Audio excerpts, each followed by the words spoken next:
In the late 90s, a man called Chris Pronosky and his team took to the streets of Lower Manhattan in the East Village. Their mission was to understand the lives of everyday people living and struggling in New York. They wanted to hear their stories, experiences, and overall emotions about living in the city at the time. They went around talking to all sorts of fascinating people from all different backgrounds. Pronosky was doing this in an attempt to accurately capture the location they were at during the period of time they were in, which of course was 1999 in the East Village in New York City for a project he was working on. Pronosky was inspired by the early work of Ralph Bakshi, wanting to capture the essence of the 90s the same way Bakshi captured the essence of the early 70s. And if you're not familiar with Ralph Bakshi, that's okay. You should check him out. He's one of the most prolific and amazing minds in animation history, in my opinion. But a good way of thinking of it also is like with Back to the Future. Everyone knows Back to the Future. That was a movie made in the 1980s that kind of acts like a time capsule for the 1980s. That's what Pronosky was trying to do with this project. He was trying to create his own time capsule of the East Village in 1999, and he would call this time capsule Downtown. Downtown follows a bunch of young adults living in the East Village as they try to live life. Simple as that. The cast is made up of Alex, a nerdy guy working in a copy shop who just moved out to live on his own in a crappy apartment. Alex spends his time with his best friend Jen, a goofy, sarcastic ball breaker that's always giving him and just about everyone else she encounters a hard time. The cast also features Chaka, Alex's immature, trend-chasing sister who loves sneaking into clubs, partying, and getting into trouble. Chaka spends her time with her best friend Mecca, who is very similar to Chaka, though a bit more rational and idealistic. The two girls spend their time with another pair of friends, Fruity, a horny womanizer, and Matt, a laid-back graffiti artist. And then finally rounding out the cast is Goat, a drunk drifter who is paranoid and kind of crazy, and based off a real-life guy who seems like almost the exact same thing. More on the real-life guy stuff later, but fascinating to say the least. And then of course, there is Serena, the goth counterculture love interest of Alex. Storylines in Downtown tackled everything from not being able to sleep, to the difficulties of navigating the city, to relationship struggles, to nerd culture in the late 90s, back to relationship struggles, to ambition and complacency, and you guessed it, back to relationship struggles. It's a bunch of young, interesting single people living in the city with little direction in life, but regardless of how they feel about their situations, they have to keep moving forward. It's one thing to work for a jerk, but those guys wanted me to be the jerk that everyone works for. I mean, look, isn't knowing who you don't want to be sort of the same as finding out who you are? Kinda? I'll say yes, and that way we can both pretend we've got some kind of a life lesson thing going here. How's that? Works for me. Chris Pronosky made sure to add a heavy emphasis on authenticity, going so far as to let voice actors and people who lived in the area at the time who worked on the show change scripts if they didn't feel authentic enough. The most notable anecdote from this process came from the episode Before and After, which focuses on Chaka taking a naked picture of herself and losing it. The episode follows Chaka and Mecca as they try to find the photo, while also struggling to stand out and be unique. Now, the plot for this episode was debated heavily by the writing team when it was first thought up, but when it came time to run the idea past the voice actors, something interesting happened. And we went to go to the kids, the actors, when we did the read-through, they were very critical of the scripts. Anything they didn't feel, it was kind of like our reality filter. They would, and we would give them a certain amount of leeway to change lines and things like the way they were said and stuff, and say, hey, how can you make this better? And if it fit with what we thought worked for the story, absolutely they changed it, did a lot of ad-libbing and stuff. So Leora, the actress who played Chaka, she's never going to go for it. And we'll see. And then she reads the script, busts out of the read-through, comes to me, she's like, how did you know? How did you know? That happened to me. That actually happened to me. I mean, what are the odds of that? I thought it was just me who had that happen to them. But regardless, authenticity is sometimes uncomfortable. It's sometimes outlandish and unbelievable. But that's part of what makes it so fascinating. Hearing a story and thinking, there's no way that could really happen, and then finding out that it did in fact happen can be a reality-altering experience. Authenticity was the name of the game when it came to Downtown. And this focus makes for one of the most interesting, beautiful, and entertaining seasons of television I have ever seen. But I figure I've already had the worst job in the world, so what could be so bad? Yeah? What were you, a dominatrix or something? No, Matt. No, one summer I was the dunk tank girl at Pippi's, this kiddie amusement park. Pippi. I think the reason I attracted so much business is because I grew up in the neighborhood. Everyone hated me. Really? Yeah, I was so different from them. I'd yell like, "Hey, Vinny in the pink shirt, you throw like a freaking girl."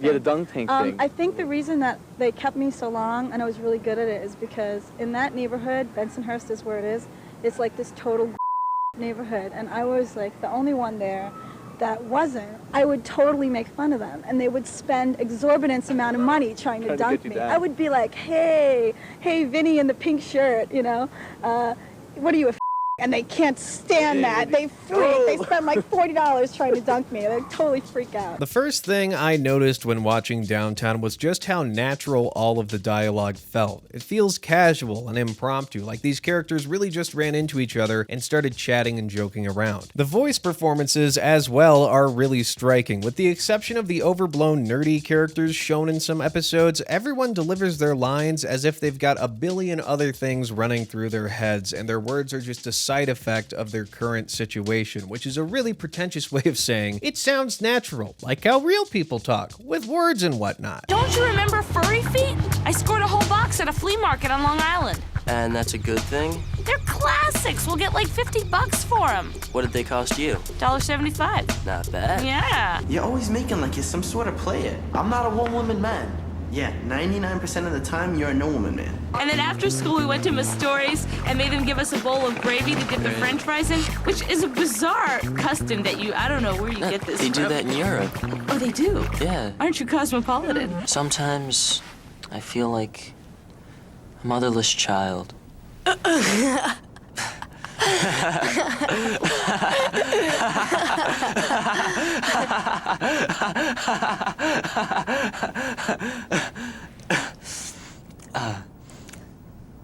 It's true, though.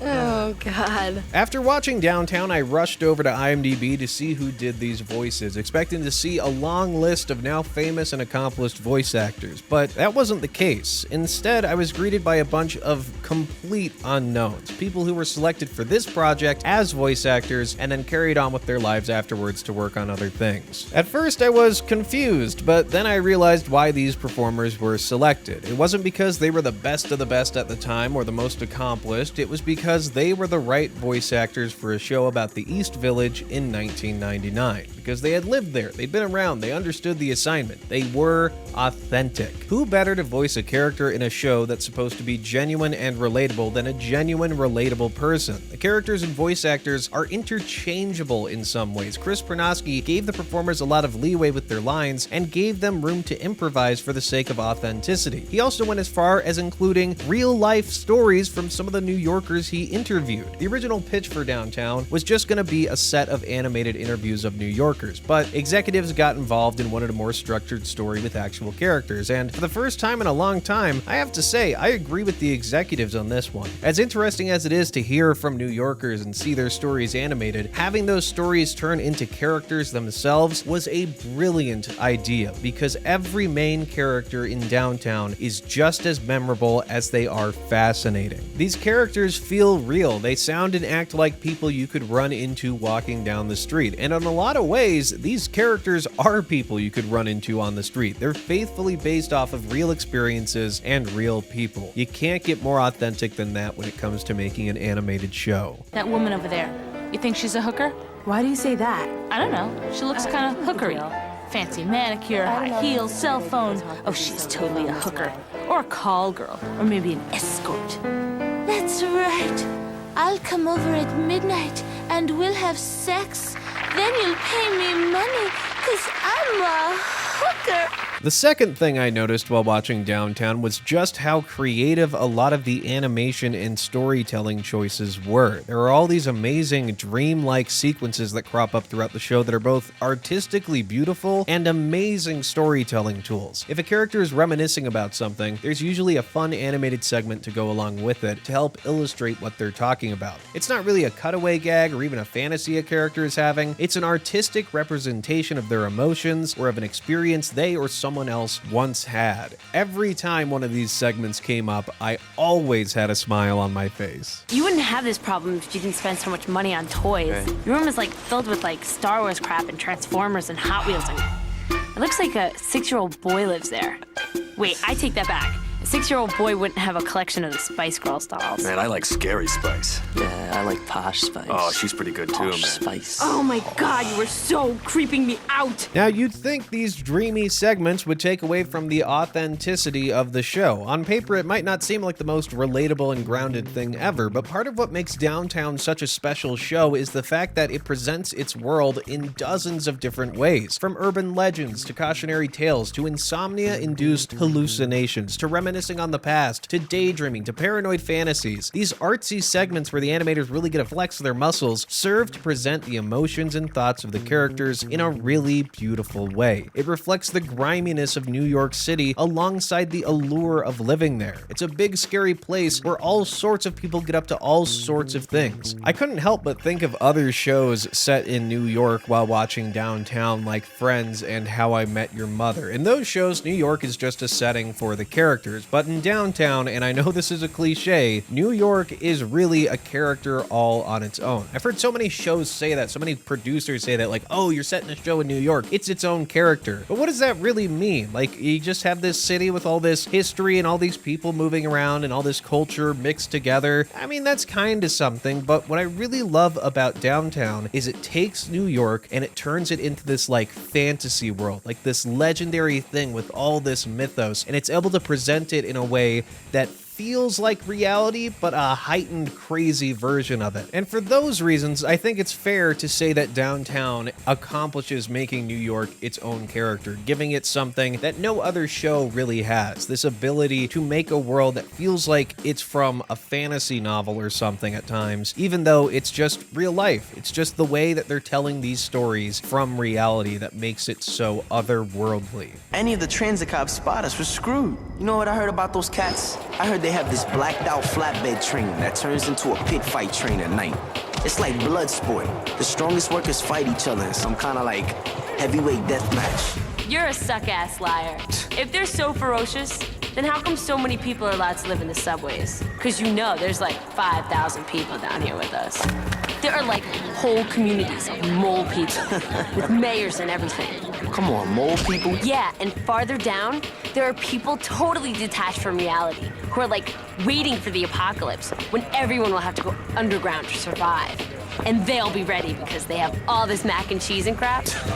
It's true, man. And speaking of characters, this is one of the most fascinating groups I've ever had the pleasure of watching. The character designs are fantastic, with each character looking and sounding exactly how you would expect them to based on their personalities. There is so much care put into every movement each character makes. Each one moves differently based on their stature, based on their emotions. It's just fantastic. I especially love the way Jen waves her hands around with her big baggy sweater flopping over her hands all the time. It's fantastic. It's a wonderful touch, and it gives her this, animated expression that no other character really has throughout the show. She's rolling up her sleeves and doing all this stuff. That's when you know something's going to happen. She's going to go grab something. It's just fascinating. So much effort was put into the animation in this show, whether it be in those amazing artistic segments or just when characters are talking to one another. But back on the topic of specific characters, I love Alex, our main character in the show. He is so authentically nerdy. They went above and beyond when it came to capturing his character. He collects action figures, plays video games in Dungeons and Dragons, he goes to conventions, and holy shit, the convention episode, it might be a bit of a dated representation of nerd culture. It was 1999 after all, and I am a part of nerd culture very much, but I gotta say, they fucking nail this convention. It is clear the team working on this show was very in touch with nerd culture at the time, likely because many of them were a part of it. You've got a nerdy guy who's obsessed with a goth girl. I've seen that maybe a billion times in my life at this point. You have furries being mentioned at this convention, which is a deep cut for the time. You have comic book debates, Star Wars characters and references popping up, anime screenings, robot pornography, Aeon Flux t-shirts. I know this was on MTV, but still, an Aeon Flux t-shirt. These guys were on top of it, and I feel like they did a really good job of capturing nerd culture and then creating a character like Alex who was so authentically a part of it and yet conflicted about it because he felt like he couldn't be himself or like the things that he liked if he wanted to be with Serena, this cool goth girl who thought that nerds were creepy and gross and weird or whatever. It's a really interesting thing for a character to have to deal with, and I'll say it once again, relatable. And then there's Jen, Alex's best friend and sort of love interest, but they're just too good of friends to end up together. It's that sort of thing. She's somewhat bitter and angsty. She's not one of the pretty girls by 90s standards and regularly gets looked over by most characters. She gets mistaken for a boy sometimes. So in turn, she's put up these thick, humor-filled walls where she just roasts the shit out of everyone and everything in the world. What the hell is that for?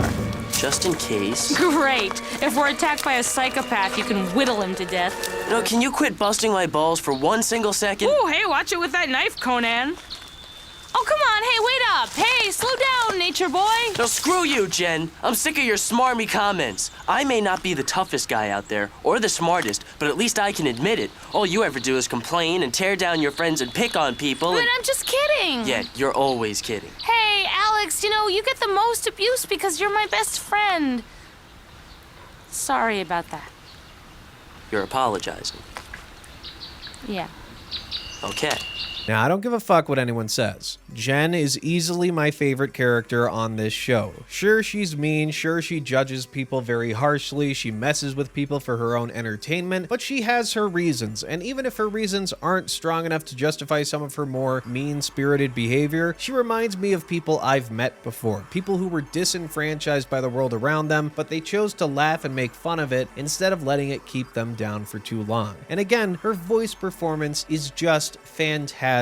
She's so sarcastic and snarky and quick-witted. She is fantastic in this show. And just because a character is flawed and they're mean to people sometimes, it doesn't mean they can't change. It's actually a topic in one of the later episodes in Downtown where Jen takes things a little bit too far and she gets in kind of a spat with Alex. I've seen people complain that Jen's character, oh, she's just so mean, she's constantly mean. It's like, yeah, it's the first season of a TV show. Like, these characters are going to change as they go along. They're going to learn things. And that's one thing I really do appreciate about Downtown is that you can feel the characters start to change and start to become something else. And then, they don't really get the chance to change, but more on that later. Chaka, Mecca, Fruity, and Matt round out the cast of younger characters getting up to stuff in the city. There's also Goat. He's more of a comic relief character. He crops up every once and again. He kind of reminds me of people I've known who are just sort of like out there, kind of marched to the beat of their own drum, did their own thing, didn't really give two shits what anyone thought about them and just did what they wanted to do, but also had trouble sticking to singular ideas. Like, they're just all over the place. I like Goat's character a lot. But this group of younger people that we have here is much more focused on party culture, high school problems, relationship stuff. It's pretty standard until you get to the character Matt, who reminds me of multiple skateboarders and artists I've met. His character is laid back at first glance, but there's an episode where the teens go exploring in the subway tunnels where his character really won me over. Matt's a graffiti artist, which is another aspect of New York that has always fascinated me. It's the street art and street artists. I absolutely love how unapologetically obsessed with the world of graffiti Matt is. He's not a character that's so cool he doesn't care about anything or thinks he's above everything. Instead, he's just a guy that really knows what he likes and he chooses not to waste his time with other things that people may tell him he should care about because he's focused on what he loves. It's a really refreshing archetype for a character, and though his screen time is limited, I really loved any episode that featured him prominently. Oh God, this is unbelievable. These are all the original masters. Man, what's going on here? Bilbo 125. Look, Krinsky 116. Those guys painted just for the love of it. They didn't care if anyone would ever see it. Wow. This is like a hall of fame, man. What, can't get it up? My tag, with all the masters of the universe? I'm just not at that level yet. Watching Downtown is like stepping through a portal that takes you back to New York in 1999. There aren't huge stakes or massive storylines, but instead, there's little glimpses at the struggles and everyday lives of multiple real-life people. It can be hilariously funny or eerie and depressing. Aesthetically speaking, there isn't anything to compare Downtown to except for the early work of Ralph Bakshi in my mind. But while Bakshi regularly tried to tackle big issues like racism and sexism, Downtown chooses to avoid avoid tackling anything overly controversial in exchange for an observation of what life was like for the average young person walking around the East Village in 1999. And as difficult as things get for all these characters, there's still something incredibly appealing about the world of Downtown. All of the characters are really likable despite their obvious flaws. They're all still figuring themselves out and deciding who they want to be. No matter who's on the screen at any given time, chances are you've either felt like them before or known people like them before. And that's really special. Let's just take a step back, okay? What's the matter? What we're doing, it's not normal. You know what I'm saying? Man, you're right. This is pitiful. Yeah. I mean, come on, look at us. Just look at us. I know. Is this how normal adult human beings should be living their lives? No, I'm ashamed. We should be doing something that requires a bit more maturity. That's 30 points! Downtown is made up of just 13 episodes. It aired over a period of 3 months in 1999, not including reruns. In total, it's about 4 hours and 40 minutes long. It wasn't really around for that much time in the grand scheme of things. The show got nominated for an Emmy, but lost out to a pretty damn good episode of The Simpsons, I must say. I don't really like season 11 or really anything after that for The Simpsons, but the episode they won an Emmy for was genuinely pretty funny. I watched it before making this video to see kind of like what did Downtown lose to, and it was a pretty damn funny episode of The Simpsons. Personally, I would have given the Emmy to Downtown because this has quickly become one of my favorite adult animated shows of all time. I absolutely love it, but what's done is done, and what happened is Downtown got canceled. It just didn't pull enough viewers, marketing wasn't quite right, who knows, but it's not a sad story. In fact, it's a pretty damn happy one because Downtown stands on its own as a really fantastic 13 episode look at 1999 New York. Chris Pernosky would go on to found Titmouse with his wife Shannon, which is one of the most well-known animation studios in the United States, working on everything from Haunted Hotel, which we just talked about, to the later seasons of the Venture Brothers, to Scavenger's Reign, to the Midnight Gospel, to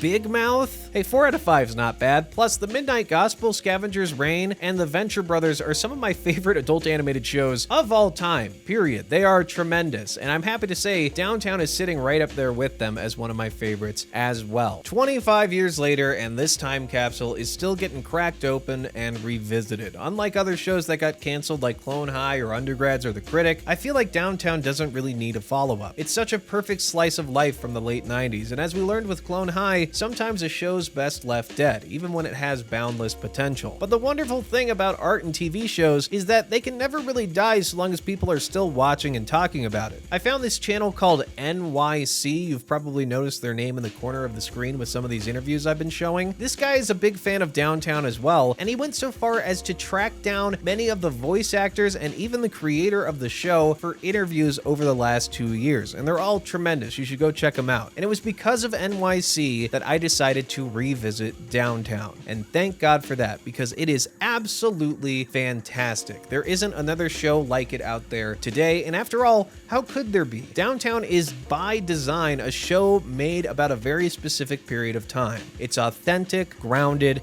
and memorable, and it is an easy 10 out of 10 for me. I absolutely loved watching this show, and I think you will too. The whole thing is available for free on YouTube right now, so go watch it. Downtown is one of those shows that'll make you fall in love with animation all over again. And it might even make you fall in love with the idea of living in New York at the same time.